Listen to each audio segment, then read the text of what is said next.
Halo, assalamualaikum warahmatullahi wabarakatuh. Teman-teman semuanya, selamat bertemu kembali dengan saya Heri Susanto. Pada kesempatan hari ini nih, saya ingin mengucapkan terima kasih kepada teman-teman semuanya yang masih selalu setia untuk bersama-sama kita semuanya mengawal ya perkembangan kasus Subang. Nah, teman-teman semuanya, pada kesempatan kali ini saya melihat banyak sekali ragam komentar yang ada di kolom komentar saya, yaitu mengenai beberapa macam media sosial ya tentunya. Ini berdasar kepada apa yang disampaikan oleh Irjen Pol Benny Mamoto ya, selaku Ketua Harian Kompolnas waktu update perkembangan kasus Subang beberapa hari yang lalu kepada kita. Dan disampaikan juga karena oleh beliau bahwa kasus ini menjadi viral, banyak diperbincangkan, sehingga juga mereka dalam hal ini Kompolnas melakukan koordinasi dengan semua pihak tentunya, termasuk dengan Polda Jawa Barat untuk menanyakan terkait perkembangan kasus Subang ini sudah seperti apa. Dan jawabannya sudah kita dengar semuanya teman-teman, dan tentunya teman-teman juga kalau misalkan yang belum bisa juga mungkin mendengar apa yang disampaikan, melihat kembali videonya seperti apa yang disampaikan oleh Ketua Harian Kompolnas, bisa di channel YouTube yang sering menayangkan perkembangan kasus Subang maupun di channel YouTube Kompolnas itu sendiri. Nah, teman-teman, terkait banyaknya komentar di dalam kolom komentar, saya menyikapi persoalan ini. Berarti apa yang selama ini beredar ya terkait perkembangan kasus Subang sampai saat ini, baik yang disampaikan oleh media nasional, media online maupun YouTube ya, yang sering sekali menayangkan, dari sisi manfaatnya menurut saya hanya membuat kasus ini menjadi rame, menjadi viral ya, sehingga mungkin sesuai dengan apa yang beliau katakan, sehingga ini menjadi sebuah atensi kasus ini untuk terus diperbincangkan, kira-kira seperti itu. Nah, lalu dari sisi manfaat yang lain terkait konten-konten yang menyuarakan kasus Subang apa sih? Nah, selain daripada itu, saya sendiri juga bisa dikatakan sebagai konten kreator, tidak mengatakan ada manfaat lain ya. Mungkin ada sedikit, itu pun juga tergantung daripada netizen yang menerimanya, yang tadinya tidak tahu menjadi tahu. Kira-kira itu saja, karena pada dasarnya teman-teman semuanya ini hanya terkait penyebaran informasi kepada teman-teman semuanya. Salah satunya adalah agar kita semuanya bisa selalu menjaga keamanan, bisa selalu menjaga segala hal untuk bagaimana terciptanya situasi yang kondusif ya. Jadi terjadinya rasa aman untuk keluarga kita semuanya. Jadi dari kasus ini kita juga ambil hikmahnya agar kita selalu hati-hati, selalu waspada terhadap hal-hal sekecil apapun, karena kejahatan itu kita tidak tahu ya seperti apa dan bagaimana. Karena tentunya kalau melihat dengan kasus Jalan Cagak ini, saya juga melihat bahwa ini adalah sebuah kasus pembunuhan berencana yang semuanya tentunya juga sudah direncanakan oleh pelaku.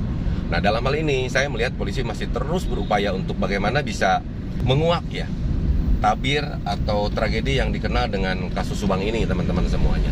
Nah, selain daripada hal itu, kita semuanya juga mengetahui bahwa saksi di dalam kasus Subang ini sangat banyak sekali.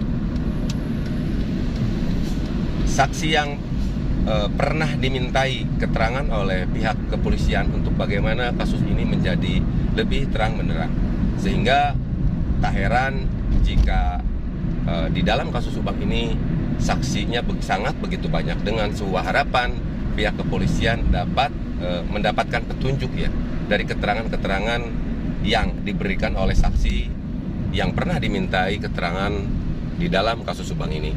Kenapa? Karena hal yang pertama mungkin yang kita tahu mengacu kepada KUHP pasal 184 ya, bahwa keterangan daripada saksi ini menjadi posisi yang paling pertama lah, kira-kira seperti itu.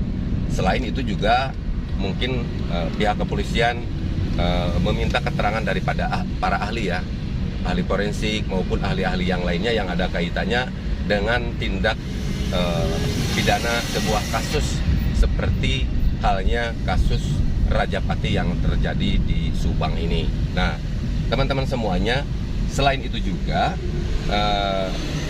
pihak kepolisian setelah mengacu melaksanakan tugasnya ya, yang tentunya mengacu kepada KUHP 184 itu terkait pihak kepolisian untuk dapat memberikan rilis kepada kita semuanya siapa sebetulnya di balik semua tragedi ini. Nah, selain itu juga biasanya dikaitkan juga dengan sebuah alibi. Nah, yang ingin saya bicarakan pada kesempatan kali ini adalah banyaknya komentar itu menunjukkan salah satu bentuk simpati, salah satu bentuk kepedulian antusias masyarakat terhadap perkembangan kasus Subang ini. Dan tidak jarang juga banyak sekali masyarakat ataupun netizen yang memberikan komentar, memberikan supportnya, memberikan semangatnya kepada pihak kepolisian agar dapat diberikan kemudahan dalam pengungkapan kasus ini. Nah, selain itu juga teman-teman semuanya, dari banyaknya saksi ini yang pernah dimintai keterangan itu tadi, kita kan semua tahu sekarang sudah mulai speak up untuk dapat mengklarifikasi mengenai pernyataan-pernyataan yang beredar yang mungkin tentunya dianggap tidak sesuai dengan hati atau apa yang dirasakan oleh saksi yang memberikan keterangan tersebut. Secara pribadi, dalam hal ini saya mengatakan ini syah-syah saja, karena itu juga merupakan hak seseorang ya untuk dapat menyampaikan apa yang ada di pikirannya tentunya. Yang penting apa yang disampaikan itu tentunya baik oleh saksi maupun oleh YouTuber yang selalu update mengenai perkembangan kasus Subang ini. Yang pertama selalu mengedepankan asas praduga tak bersalah, tidak tendensius juga tentunya seperti itu teman-teman semuanya.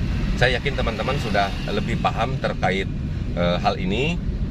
Dan hal yang lebih menariknya, kemarin di kolom komentar saya teman-teman semuanya mengatakan bahwa YouTuber juga bisa dilihat ada beberapa kubu A dan kubu B, istilahnya seperti itulah. Nah, mungkin teman-teman juga memiliki alasan kenapa teman-teman semuanya berbicara seperti itu. Padahal saya yakin semuanya YouTuber juga yang sering menyuarakan kasus Subang pada dasarnya adalah guna untuk kepentingan pengungkapan kasus Subang, salah satu bentuk kepedulian kepada kedua almarhum. Nah, namun dalam hal ini juga ada teman-teman nih yang memang ya dalam hal ini di dalam kolom komentar itu, mengatakan bahwa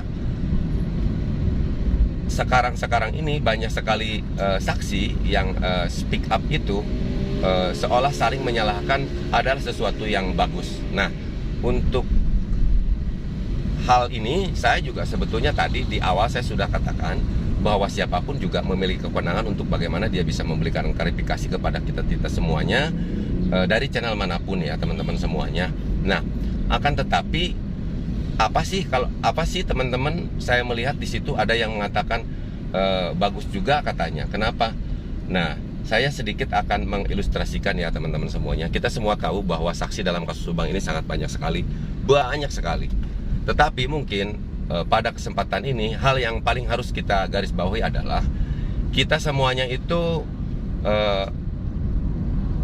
harus berpikir kalau seandainya kita menyikapi perkembangan kasus Subang ini dengan melihat berbagai macam media yang tentunya bersumber dari apa yang disampaikan oleh saksi-saksi ini yang teman-teman dengar, lalu teman-teman menyimpulkan.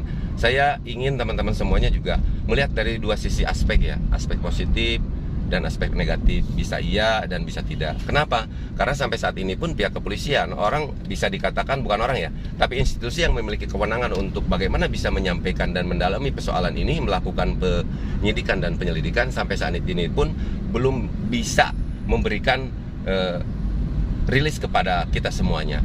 Jadi dalam hal ini mungkin teman-teman juga sudah menyimak, kita bukan berarti untuk tidak kita tidak punya kewenangan untuk itu. Kita hanya memberikan komentar yang tentunya sekali lagi komentar itu kita dapat dari video-video yang selama ini beredar dalam perkembangan kasus Subang. Nah, Lalu dari sisi manfaatnya apa sih banyaknya saksi yang bisa dikatakan saling menyalahkan? Mungkin begini ya teman-teman semuanya. Pada saat saya akan mengilustrasikan saja, pada saat kita memiliki seorang teman, kita itu baik-baik saja dengan teman tersebut, kita itu kadang suka saling membantu, suka saling menolong, suka saling memberikan support, bukan memberikan nasihat, karena memang kita teman baik ya teman-teman. Tetapi terkadang entah kenapa di tengah perjalanan suka ada aja masalah yang mungkin membuat teman kita itu menjadi kecewa lah, kira-kira seperti itu. Nah, dengan kekecewaan seperti itu, biasanya ini dari sisi kelaziman suka saling membuka kejelekan ya, suka saling membuka kejelekan. Tetapi kalaupun saksi-saksi tersebut juga membuka hal-hal atau bisa dikatakan tadi teman-teman komentarnya saling menyalahkan, belum tentu apa yang disampaikan oleh saksi-saksi tersebut juga intinya bolak-balik ya, dua arah seperti itu salah. Kenapa? Karena tetap kita semuanya tahu terkait persoalan itu hanya pihak kepolisian lah yang memiliki kewenangan terkait persoalan itu. Jadi kita mah sebagai netizen, sebagai masyarakat hanya bisa memberikan komentar terhadap hal-hal seperti itu, bukan untuk apa-apa. Mudah-mudahan kasus yang Rajapati yang terjadi di Subang ini setidaknya jadi pelajaran buat kita, jadi hikmah buat kita agar kita selalu hati-hati, selalu waspada. Sekali lagi mengenai yang teman-teman bicarakan, manfaat mungkin dari banyaknya saksi yang saling menyalahkan itu mungkin larinya seperti itu. Jadi dengan sebuah harapan, apabila terjadinya bisa dikatakan konflik ya, jadi konflik inilah yang akan saling membuka kira-kira seperti itu. Sekali lagi, terlepas itu siapa yang benar dan salah, kita semuanya serahkan kepada pihak kepolisian. Kita dorong terus, kita berikan semangat terus pihak kepolisian. Kita juga saya rasa mungkin ya, kalau meminta sih tidak masalah ya, tetapi mari kita semuanya berikan ruang yang seluas-luasnya kepada pihak kepolisian untuk bisa terus melakukan pendalaman terkait perkembangan kasus Subang ini, sampai akhirnya suatu saat nanti bisa memberikan informasi yang sesuai dengan harapan kita semuanya, yaitu diumumkannya pelaku daripada tragedi Subang. Jadi kita semuanya sekali lagi mari kita sama-sama semuanya untuk bisa selalu berpikir dua arah, berpikir positif, dan boleh saja kalau teman-teman berpikirnya secara negatif, ya intinya harus teman-teman juga berpikir secara positif juga, kira-kira seperti itu saja teman-teman. Nah, mungkin itu saja yang ingin saya sampaikan kepada teman-teman semuanya. Semangat terus dan selalu jaga kesehatan agar kita masih terus bisa mengawal untuk mengikuti perkembangan kasus Subang ini. Demikian, Bhinneka Tunggal Ika, Tanhana Dharma Mangrua, berbeda-beda tetapi satu jua, tiada hukum yang mendua. Wabillahi taufiq wal hidayah, wal inayah wal barokah. Wassalamualaikum warahmatullahi wabarakatuh.